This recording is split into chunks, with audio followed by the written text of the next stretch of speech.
نبلونكم بشيء من الخوف والجوع ونقص من الاموال والانفس والثمرات وبشر الصابرين.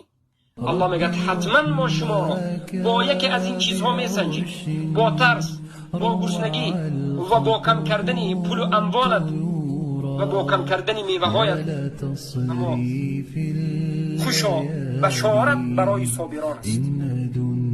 صبر، بزرگترین صبر این صبر کردن به دین است. صبر کردن به دین این به مانند گرفتن لخشه به دست است.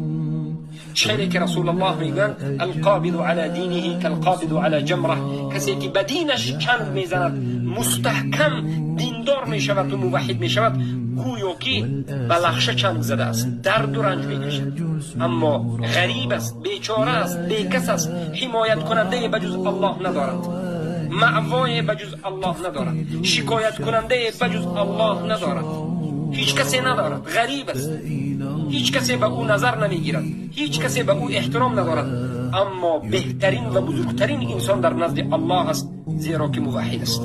اگر قسم بخورد و یگان چیزی را از الله بطلبد و یگان دعای بکند، دعایش در همون وقتش قبول میشود. این موحد است.